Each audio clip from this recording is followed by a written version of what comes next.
Assalamualaikum warahmatullahi wabarakatuh. Saya Syarul Ramadan.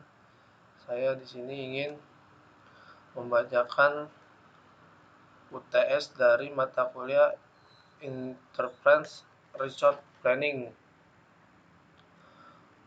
Pertanyaan pertama itu ada jelaskan manfaat dan kekurangan ERP. 1.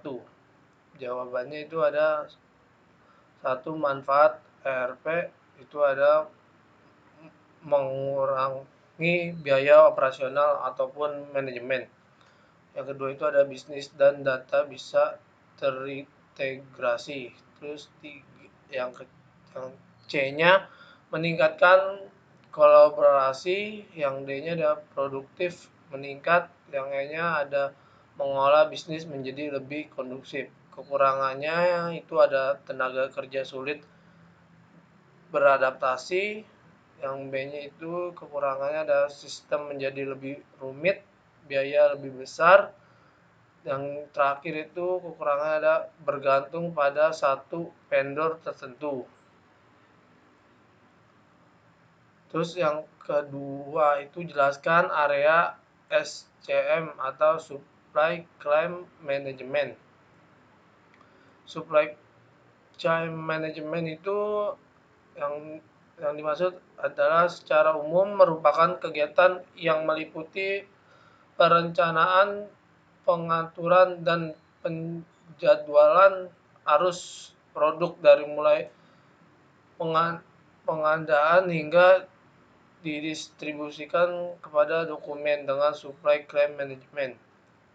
Rantai pasok dirancang dengan sedemikian rupa sehingga dapat dilakukan dengan cara yang paling efektif dan efisien. Yang ketiga itu ada pertanyaan ketiga ada berikan contoh real yang berbeda dari MRP atau yang disebut Material Recruitment Planning. Itu ada sebuah perusahaan manufaktur hendak menentukan besarnya lot brick. Ini informasi yang dapat itu ada cost per komponen atau harga per komponennya, itu ada di penjelaskannya. Ada order atau setup cost per order atau disebut CSC atau biaya pesan per pesanan. Terus kebutuhan bersih minggu ke-1 sebanyak 50 unit, minggu kedua sebanyak 60 unit, minggu ketiga sebanyak 70 unit, minggu keempat turun menjadi 60 unit, minggu kelima sebanyak 90 unit, minggu ke-6 sebanyak 75 unit, minggu ke-7 itu ada 60 unit, dan minggu ke-8 sebanyak 55 unit. Pembahasannya itu ada untuk menentukan metode lot sizing mana yang sebaiknya digunakan dan dilakukan analis dampak biaya persediaan dari setiap alternatif teknik lot sizing. Itu berikut ada analisnya. Itu satu ada lot for lot atau disebut L for L, yakni itu adalah suatu teknik penentuan lot size yang jumlahnya sama dengan jumlah pesanan atau kebutuhan. Dengan demikian L for L menyusun pesanan yang direncanakan tepat sesuai dengan kebutuhan bersih, memproduksi secara tepat apa yang dibutuhkan setiap minggu sehingga minimum biaya simpan dan tidak memperhitungkan biaya setup dan keterbatasan kapasitas.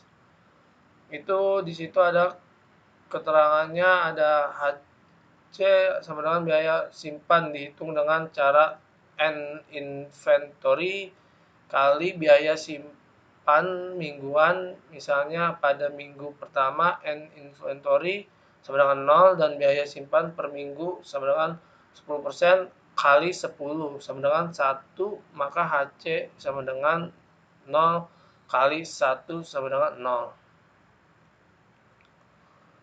Ya, perhitungannya sih semua hasil perhitungan sebagai terlihat pada ada tabelnya, jadi di atas penunjukan bahwa di sini eh, saya ada labelnya di jawabannya. Kelebihan terus ada lagi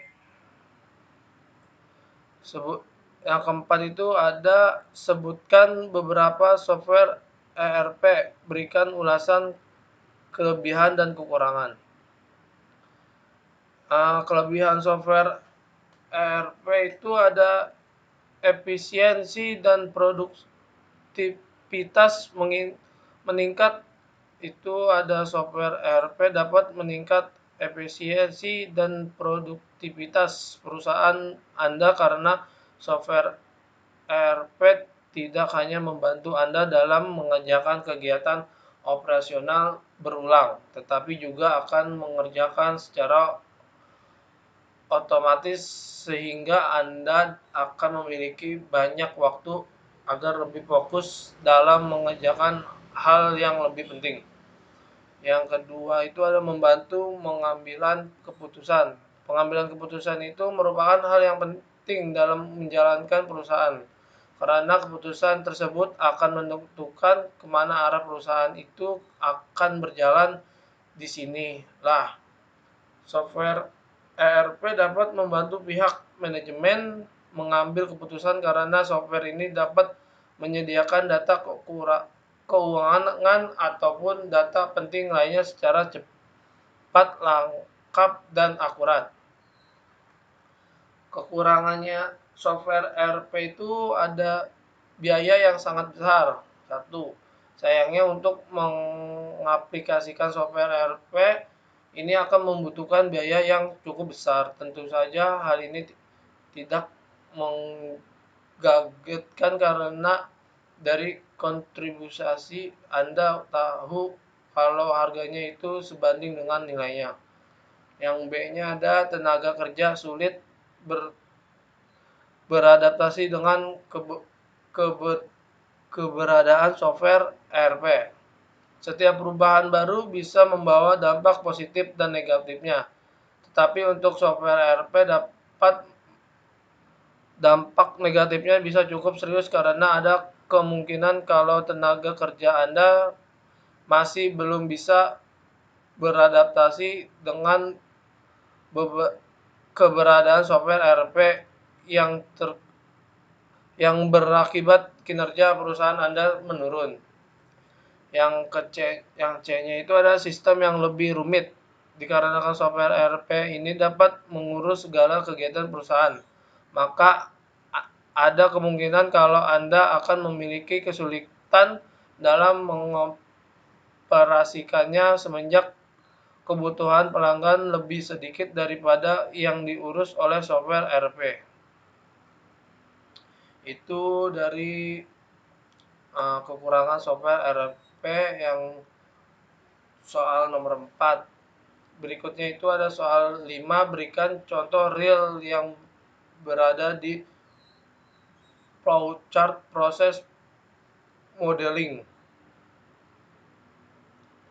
Yang kelima itu ada pesanan suatu produk atau barang dilakukan setelah adanya informasi yang diinginkan dari pelanggan, lalu diproses dan pembuatannya sama pembuatan sok barang. Setelah itu dilakukan pengecekan dan proses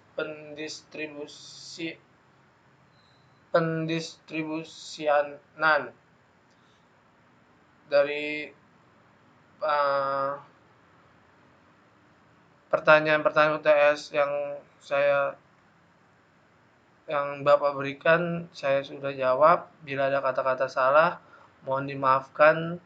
Wabillahi taufiq wa hidayah. Wassalamualaikum warahmatullahi wabarakatuh.